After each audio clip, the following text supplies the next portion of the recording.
Next question ಬರುತ್ತೆ, 100 ಲಕ್ಷ ಕೋಟಿ ನೀವು ಇನ್ವೆಸ್ಟ್ ಮಾಡ್ತೀರಪ್ಪ. ಓಕೆ, 100 ಲಕ್ಷ ಕೋಟಿ ಎಲ್ಲಿಂದ ತರ್ತೀರಾ? ಇದು ಪ್ರಶ್ನೆ ಎಲ್ರಿಗೂ ಬರುತ್ತೆ. ವಿರೋಧ ಪಕ್ಷಗಳು, ಅದರಲ್ಲೂ ದೇಶವನ್ನ ಬಹಳ ಉದ್ಧಾರ ಮಾಡಿಬಿಟ್ಟಿವಿ ಅಂತ ಹೇಳೋರು ಪದೇ ಪದೇ, ವಿರೋಧ ಪಕ್ಷದವರು ಪದೇ ಪದೇ ಕೇಳುವಂತ ಪ್ರಶ್ನೆ ಕೂಡ ಹೌದು. ಸಾಮಾನ್ಯ ಜನರಿಗೂ ಇದು ಬರುತ್ತೆ ಬಿಡಿ. ಓಕೆ, ಇದಕ್ಕೆ ಉತ್ತರ ಕೊಡೋಣ. ವಿರೋಧ ಪಕ್ಷದವರು ಇದನ್ನು ಒಪ್ಪೋದೇ ಇಲ್ಲ, ಯಾಕಂದ್ರೆ ಅವ್ರಿಗೆ ಪ್ರಶ್ನೆ ಕೇಳೋದಷ್ಟೇ ಗೊತ್ತಿರುತ್ತೆ, ವಿರೋಧ ಮಾಡೋದಷ್ಟೇ ಗೊತ್ತಿರುತ್ತೆ. ಎನಿವೆ, ಓಕೆ, ಎರಡನೆಯದು ಬಂದು ಇನ್ನೋವೇಟಿವ್ ಫೈನಾನ್ಸಿಂಗ್. ದುಡ್ಡೆಲ್ಲಿಂದ ಬರುತ್ತೆ ಅಂದ್ರೆ ಇದೆ ಇನ್ನೋವೇಟಿವ್ ಫೈನಾನ್ಸಿಂಗ್. ಒಂದು ಪಬ್ಲಿಕ್ ಪ್ರೈವೇಟ್ ಪಾರ್ಟ್ನರ್ಶಿಪ್. ನಮ್ಗೆಲ್ಲರಿಗೂ ಗೊತ್ತಿರೋ ಹಾಗೆ ಪಬ್ಲಿಕ್ ಹಾಗೂ ಪ್ರೈವೇಟ್ ಪಾರ್ಟ್ನರ್ಶಿಪ್ ಅಲ್ಲಿ ಕೆಲವೊಂದಿಷ್ಟು ಯೋಜನೆಗಳನ್ನು ಮಾಡಲಾಗುತ್ತೆ. Second PLI, production linked incentives scheme.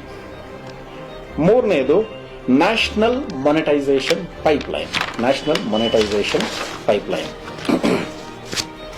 ಹಿಂದೆಲ್ಲ ಟ್ಯಾಕ್ಸ್ ಜಾಸ್ತಿ ಮಾಡಿ ಅಥವಾ ಸಾಲ ಜಾಸ್ತಿ ಮಾಡಿ ದುಡ್ಡು ಎತ್ತಾ ಇದ್ರು ಅಂತ ನಾನು ಆವಾಗಲೇ ಹೇಳಿದ್ದೆ. ಸೊ ಇವಾಗ ಒಂದಿಷ್ಟು ಔಟ್ ಆಫ್ ದ ಬಾಕ್ಸ್ ಯೋಚನೆಗಳನ್ನು ಮಾಡಲಾಗಿದೆ ದುಡ್ಡನ್ನು ಎತ್ತೋಕೆ. ಮೊದಲನೇದಾಗಿ ನಾವು PLI ಬಗ್ಗೆ ನೋಡೋಣ, ಪ್ರೊಡಕ್ಷನ್ ಲಿಂಕ್ಡ್ ಇನ್ಸೆಂಟಿವ್ಸ್. ಇದನ್ನ ಕಳೆದ ವರ್ಷನೇ ಶುರು ಮಾಡಲಾಗಿತ್ತು ಹಾಗೂ ಇದರಿಂದ ಬಹಳ ಒಂದು ಪ್ರಯೋಜನ ದೇಶದ ಆರ್ಥಿಕತೆಗೆ ಆಗಿದೆ. ಸೊ ಮೊದಲೆಲ್ಲ ಒಂದು ಉದ್ಯಮ ನಡೆಸಬೇಕು ಅಂದ್ರೆ ಏನಾಗ್ತಿತ್ತು, ಅಣ್ಣ ನಾವು ಉದ್ಯಮಿಗಳ ಹತ್ರನೇ ಹೋಗ್ತಾ ಇದ್ವಿ, ಅಣ್ಣ ನಿನ್ ಬಾ ಒಂದು ಉದ್ಯಮವನ್ನ ತೆರಿ, ನಿನಗೆ ಜಾಗ ಕೊಡ್ತೀವಿ, ನೀರು ಕೊಡ್ತೀವಿ, ಆನಂತರ ರೋಡ್ ಕೊಡ್ತೀವಿ, ಎಲೆಕ್ಟ್ರಿಸಿಟಿ ಕೊಡ್ತೀವಿ, ಅದ್ರ ಮೇಲೆ ಒಂದಿಷ್ಟು 20 ಕೋಟಿ ರೂಪಾಯಿ ದುಡ್ಡನ್ನು ಕೊಡ್ತೀವಿ, ನೀನು ಇಂಡಸ್ಟ್ರಿ ಮಾಡು ಅಂತ ಕರಿತಾ ಇದ್ವಿ. ಸೊ ಉದ್ಯಮಿ ಬರ್ತಾ ಇದ್ದ, ಎಲ್ಲದನ್ನು ಬಳಸ್ಕೊಂಡು ಉದ್ಯಮ ಮಾಡ್ತಾ ಇದ್ದ.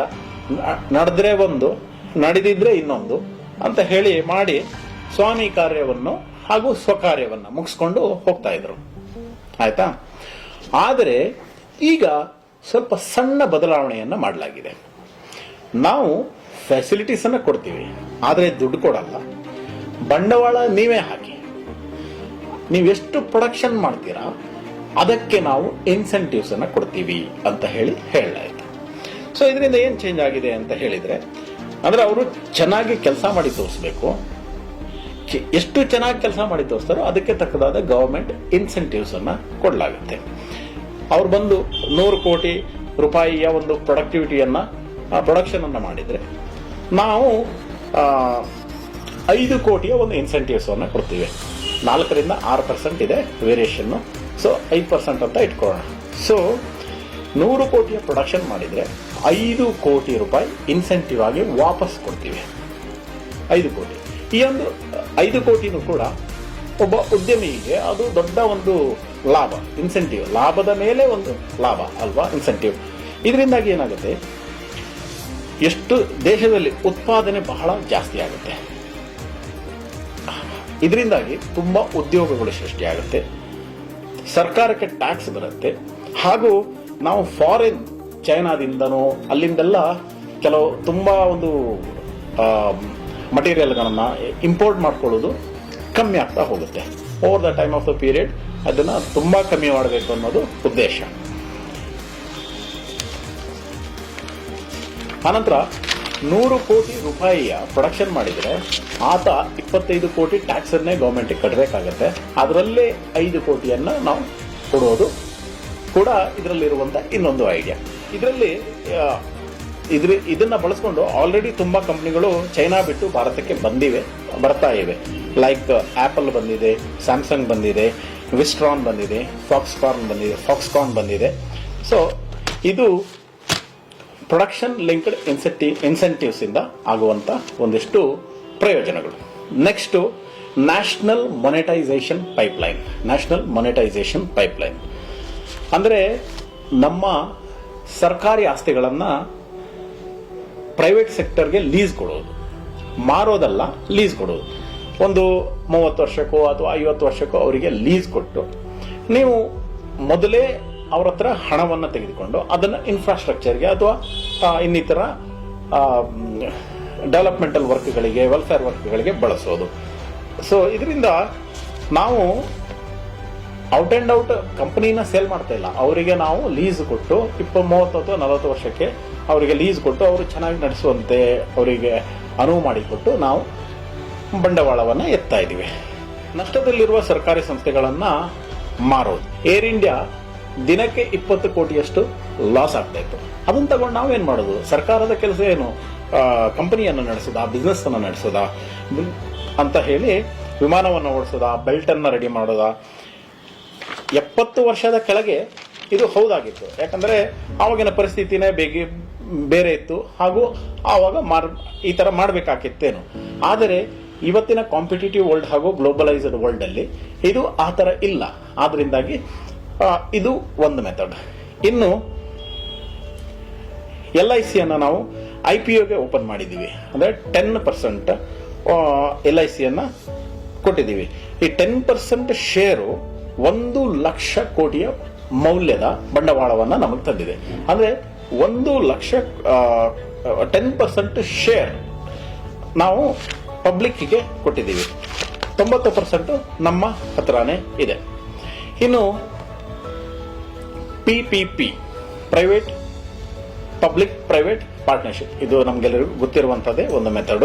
ಹೀಗೆ ಇನ್ನೋವೇಟಿವ್ ಫೈನಾನ್ಸ್ ಸ್ಕೀಮ್ಗಳ ಮೂಲಕ ಈ ಎಲ್ಲ ಹಣವನ್ನ ಹೊಂಚಲಾಗುತ್ತೆ. ಹಾಗೂ 6% ಆಫ್ GDPಯ ಒಂದು ಸಾಲವನ್ನ ಮಾಡಬಹುದು ಅಂತ ಹೇಳಿನೂ ಕೂಡ ಒಂದು ಆರ್ಥಿಕವಾದ ನೀತಿ ಇದೆ. ಅದರಲ್ಲಿ ಬೇಕಾದಷ್ಟು ಸಾಲಗಳನ್ನು ಕೂಡ ತೆಗೆದುಕೊಳ್ಳಲಾಗುತ್ತೆ. ಸಾಲನೇ ಮಾಡ್ತಾ ಇಲ್ಲ ಅಂತಾನೂ ಹೇಳಿಲ್ಲ. 6% ಆಫ್ GDP ಇಸ್ ಅಲೌಡ್, ಅದನ್ನ ತೆಗೆದುಕೊಳ್ಳಲಾಗುತ್ತೆ. ಇದು ಬಂದು ಇನ್ನೋವೇಟಿವ್ ಫೈನಾನ್ಸಿಂಗ್. ಈಗ ಮೂರನೇದು ಬಂದು ಇನ್ಕ್ಲೂಸಿವ್ ಡೆವಲಪ್ಮೆಂಟ್. ದೇಶದ ಅಭಿವೃದ್ಧಿ ಆಗಬೇಕು, ಹಾಗೂ ಈ ಅಭಿವೃದ್ಧಿ ದೇಶದ ಪ್ರತಿಯೊಂದು ಜನರಿಗೂ, ಪ್ರತಿಯೊಂದು ವರ್ಗಕ್ಕೂ ಮುಟ್ಟಬೇಕು ಅನ್ನೋದು ಈ ಒಂದು ಇನ್ಕ್ಲೂಸಿವ್ ಡೆವಲಪ್ಮೆಂಟ್ ನ ಫಂಡ. ಸೊ ಇದರಲ್ಲಿ ಏನೇನನ್ನ ಅನೌನ್ಸ್ ಮಾಡಲಾಗಿದೆ ಅಂತ ಹೇಳಿದ್ರೆ, ನಲ್ ಸೆ ಜಲ್, ಮನೆ ಮನೆಗೆ ನೀರು ತಲುಪಿಸಲು 60,000 ಕೋಟಿ ರೂಪಾಯಿಗಳನ್ನ ಇಲ್ಲಿ ಮೀಸಲಿಡಲಾಗಿದೆ. ಈ ವರ್ಷ 4 ಕೋಟಿ ನಲ್ಲಿ ನೀರು ತಲುಪಿಸಲಾಗುತ್ತೆ. ಕಳೆದ 70 ವರ್ಷದಲ್ಲಿ 4 ಕೋಟಿ ಮನೆಗೆ ನೀರು ತಲುಪಿದ್ರೆ 7 ವರ್ಷದಲ್ಲಿ 5.5 ಕೋಟಿ ಮನೆಗಳಿಗೆ ನೀರು ತಲುಪಲಾಗಿದೆ.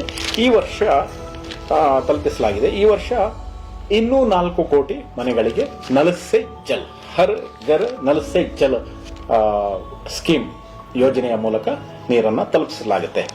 PM ಆವಾಸ್ ಯೋಜನೆಯಡಿ 80 ಲಕ್ಷ ಮನೆಗಳನ್ನ ಕಟ್ಟಲಾಗುತ್ತೆ. ಇದಕ್ಕೆ 48,000 ಕೋಟಿಗಳನ್ನ ಮೀಸಲಿಡಲಾಗಿದೆ.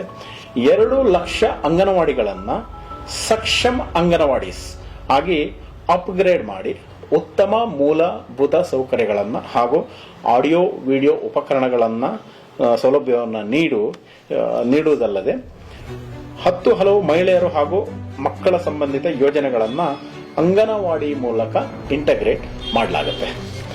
ಮಕ್ಕಳ ವಿದ್ಯಾಭ್ಯಾಸಕ್ಕಾಗಿ 200 ಎಜುಕೇಶನ್ ಚಾನೆಲ್ಗಳನ್ನ ತೆರೆಯಲಾಗುವುದು. ಸೊ ಮನೆಯಲ್ಲಿರುವ ಟಿವಿಯ ಮೂಲಕ ಕಲಿಕೆ ಸಾಧ್ಯವಾಗುತ್ತೆ.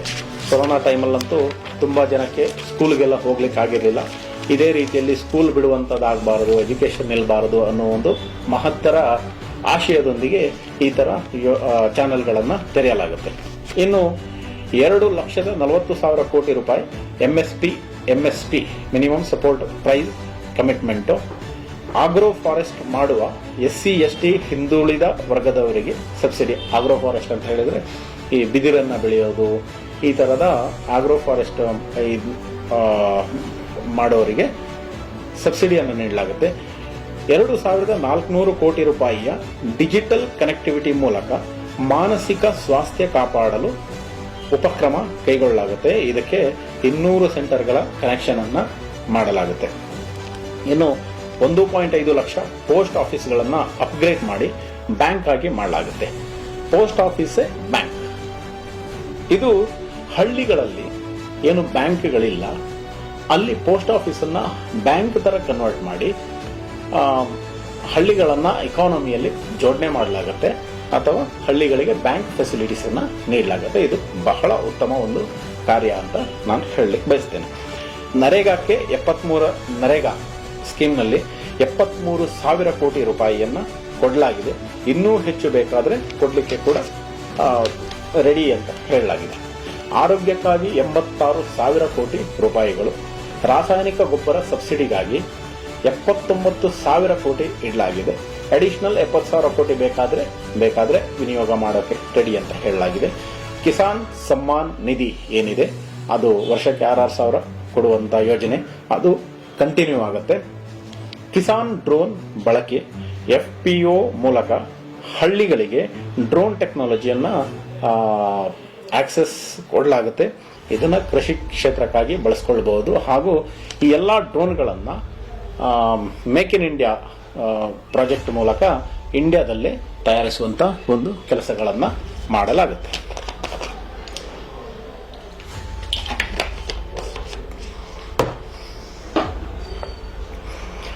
ಮೋದಿಯವರು ಪ್ರಧಾನಿಯಾಗಿ ಬಂದಾಗ ದೇಶದ ತಲಾವಾರು ಆದಾಯ $1,500 ಇತ್ತು. ಈಗ 2,100 ತಲಾ ಆದಾಯ ಆಗಿದೆ. 5 ಲಕ್ಷ ಕೋಟಿಯಷ್ಟು ಎಮರ್ಜೆನ್ಸಿ ಕ್ರೆಡಿಟ್ ಲೈನ್ ಗ್ಯಾರಂಟಿ MSMEಗೆ ಹಾಗೂ SMEಗೆ ನೀಡಲಾಗಿದೆ. ಅಡಿಷನಲ್ 2 ಲಕ್ಷ ಕೋಟಿ ಬೇಕಾದ್ರೆ ಅದನ್ನ ವಿನಿಯೋಗ ಮಾಡೋಕೆ ರೆಡಿ ಅಂತ ಹೇಳಲಾಗಿದೆ. 68% ರಕ್ಷಣಾ ಖರ್ಚುಗಳನ್ನ ಭಾರತದಲ್ಲೇ ಉತ್ಪಾದನೆ ಆಗಿರುವ ವಸ್ತುಗಳ ಬಳಕೆ ಮಾಡುವುದರ ಮೂಲಕ ಮಾಡಲಾಗುತ್ತೆ. ಹಾಗೂ ಇದರಿಂದಾಗಿ ಆತ್ಮನಿರ್ಭರ ಭಾರತ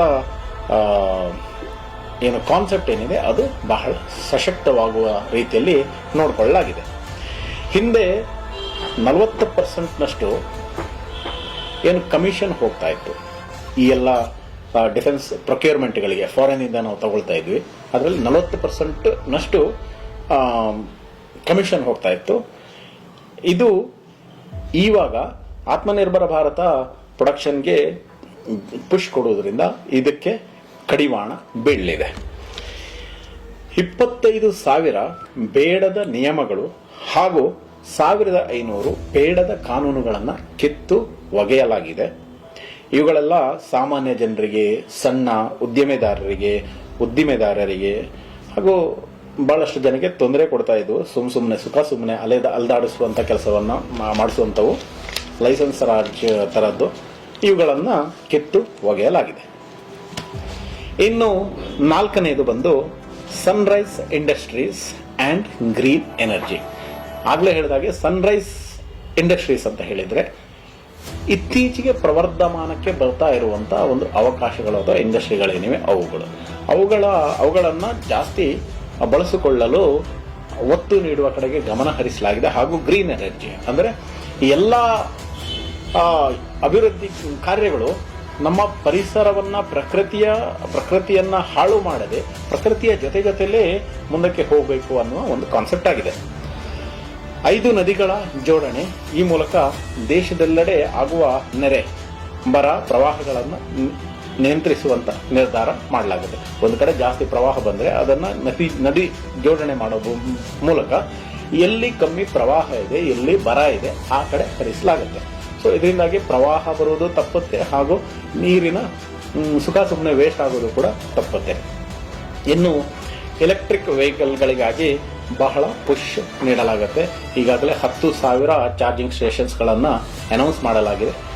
ಆನಂತರ ಹೊಸದಾಗಿ ಎಮರ್ಜಿಂಗ್ ಇಂಡಸ್ಟ್ರೀಸ್ ಏನಿದೆ, ಲೈಕ್ ಏನು ಸನ್ರೈಸ್ ಆಪರ್ಚುನಿಟೀಸ್ ಅಥವಾ ಸನ್ರೈಸ್ ಇಂಡಸ್ಟ್ರೀಸ್ ಅಂತ ಏನು ಹೇಳ್ತೀವಿ, ಅವುಗಳ R&Dಗೆ ಒತ್ತು ಕೊಡಲಾಗಿದೆ. ರಿಸರ್ಚ್ ಅಂಡ್ ಡೆವಲಪ್ಮೆಂಟ್ಗೆ ಒತ್ತು ಕೊಡಲಾಗ್ತಾ ಇದೆ.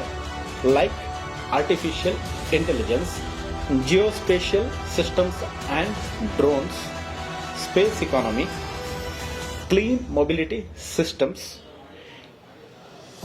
ಜೀನೋಮಿಕ್ಸ್ ಅಂಡ್ ಫಾರ್ಮಾಸ್ಯೂಟಿಕಲ್ಸ್ ಇವುಗಳ ಹಾಗೂ ಗ್ರೀನ್ ಎನರ್ಜಿ ಇವುಗಳ ಒಂದು R&Dಗೆ, ಇವುಗಳ ಇಂಡಸ್ಟ್ರಿ ಬೆಳವಣಿಗೆಗೆ ಬಹಳ ಒತ್ತನ್ನ ನೀಡಲಾಗುತ್ತೆ. ದೇಶ 5 ರಿಂದ 10 ಟ್ರಿಲಿಯನ್ ಇಕಾನಮಿ ಆದರೆ ನಮಗೇನು ನಮಗೇನು ಲಾಭ, ಇದರಿಂದ ಏನಾಗುತ್ತೆ ಅಂತ ನಮಗೆ ಅನಿಸ್ಬೋದು ಅಲ್ವಾ. ದೇಶ ಆರ್ಥಿಕವಾಗಿ ಸುಭದ್ರವಾದರೆ, ಸದೃಢವಾದರೆ ದೇಶ ನಡೆಯುತ್ತೆ, ಸರ್ಕಾರ ನಡೆಯುತ್ತೆ. ಸರ್ಕಾರದಲ್ಲಿ ಕೆಲಸ ಮಾಡೋರಿಗೆ ಸರಿಯಾದ ಸಮಯದಲ್ಲಿ ಸಂಬಳ ಸಿಗುತ್ತೆ. ಅಂಗಡಿ ಮುಂಗಟ್ಟು ಉದ್ದಿಮೆಗಳು ಚೆನ್ನಾಗಿ ನಡೆಯುತ್ತೆ, ವ್ಯವಹಾರಗಳು ತುಂಬ ಚೆನ್ನಾಗಿ ನಡೆಯುತ್ತೆ. ಇದರಿಂದಾಗಿ ಹಲವಾರು ಜನರಿಗೆ ಕೆಲಸ ಸಿಗುತ್ತೆ. ಅವರಿಗೆ ಕೆಲಸ ಸಿಕ್ಕಿದ್ರೆ ಕೈ ತುಂಬ ಹಣವಾದರೆ ಅವರು ಸ್ಪೆಂಡ್ ಮಾಡೋದು ಜಾಸ್ತಿ ಆಗುತ್ತೆ. ಇದರಿಂದಾಗಿ ಬೇರೆ ಇವರೆಲ್ಲಿ ಸ್ಪೆಂಡ್ ಮಾಡ್ತಾರೆ ಅವರಿಗೆ ಕೆಲಸವಾಗುತ್ತೆ, ಅವರಿಗೆ ಬಿಸ್ನೆಸ್ ಆಗುತ್ತೆ. ಹೀಗೆ ಇಕಾನಮಿ ಒಂದಕ್ಕೊಂದು ಲಿಂಕ್ ಆಗಿ ನಡ್ಕೊಂಡು ಮುಂದೆ ಹೋಗುತ್ತೆ. ಸೊ ನಮಗೆಲ್ಲರಿಗೂ ಗೊತ್ತಿರೋ ಹಾಗೆ ಇದೊಂಥರ ಚೈನ್ ಲಿಂಕ್ ಥರ ಈ ಎಲ್ಲ ಕೆಲಸಗಳು ಒಂದಕ್ಕೊಂದು ಇಂಟರ್ ಡಿಪೆಂಡೆಂಟ್. ಸೊ ಇಕಾನಮಿ ಚೆನ್ನಾಗಿ ಮುಂದೆ ಹೋಗ್ತಿದೆ ಅಂತ ಹೇಳಿದರೆ ಅದಕ್ಕೆ ಇಂಟರ್ ಡಿಪೆಂಡೆಂಟ್ ಜನಗಳೇನಿದ್ದಾರೆ ಹಾಗೂ ಅವರಿಗೆ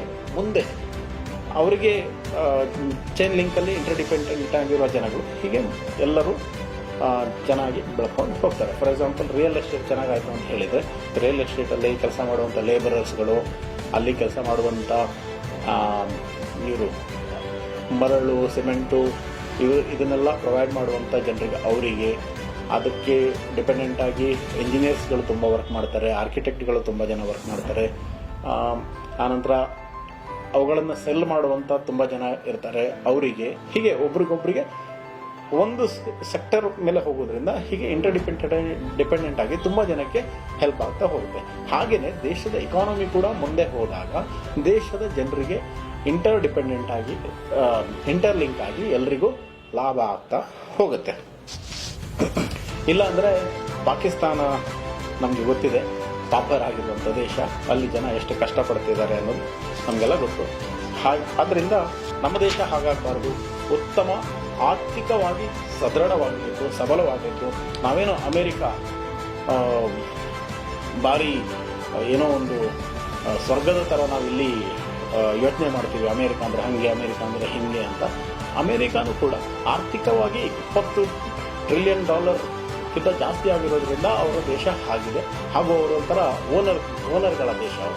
ನಾವು ಕೆಲಸಗಾರರ ದೇಶ, ಇವಾಗ ಓನರ್ಗಳ ದೇಶ ಆಗ್ತಿದೆ. ಯಾಕಂದರೆ ಅವ್ರ ದೇಶಗಳಲ್ಲಿ ಅವರು ಹೊಸದನ್ನು ಕ್ರಿಯೇಟ್ ಮಾಡ್ತಾರೆ, ಓನರ್ ಆಗ್ತಾರೆ, ದೊಡ್ಡ ದೊಡ್ಡ ಕಂಪನಿಗಳನ್ನು ಕ್ರಿಯೇಟ್ ಮಾಡ್ತಾರೆ, ಹೊರಗಿನವರಿಗೆ ಕೆಲಸಕ್ಕೆ ತಗೊತಾರೆ. ನಮ್ಮಲ್ಲೂ ಕೂಡ ಇದೇ ಒಂದು ಸ್ಟಾರ್ಟಪ್ ಕಲ್ಚರ್ ಇರ್ಬೋದು, ಅಥವಾ ಹೊಸದನ್ನು ಕಂಡುಹಿಡಿಯುವಂಥ, ಇನೋವೇಟ್ ಮಾಡುವಂಥ ಕಲ್ಚರ್ ಬರಬೇಕು ಅನ್ನುವ ನಿಟ್ಟಿನಲ್ಲಿ ಈ ಒಂದು ಕೆಲಸಗಳನ್ನು ಮಾಡಲಾಗ್ತಾಯಿದೆ. ಅದಕ್ಕೆ ಪೂರಕವಾಗಿರುವಂತೆ ನಮಗೆಲ್ಲರಿಗೂ ಗೊತ್ತಿರೋ ಹಾಗೆ ಕಳೆದ ವರ್ಷ 40 ಚಿಲ್ಲರೆ ಯೂನಿಕಾರ್ನ್ ಕಂಪನಿಗಳೇ ನಮ್ಮ ದೇಶದಲ್ಲಿ ಜಾಯ್ನ್ ಆಗಿವೆ. ಇದೆಲ್ಲ ಒಳ್ಳೆಯ ಬೆಳವಣಿಗೆ. ಸೊ ನಮ್ಮ ದೇಶದ, ನಮ್ಮೆಲ್ಲರ ಪ್ರೀತಿಯ ಹೆಮ್ಮೆಯ ಪ್ರಧಾನಮಂತ್ರಿಗಳಾದ ನರೇಂದ್ರ ಮೋದಿಯವರ ಒಂದು ಆಶಯ ಏನಿದೆ, ಸಬ್ಕಾ ಪ್ರಯಾಸ್.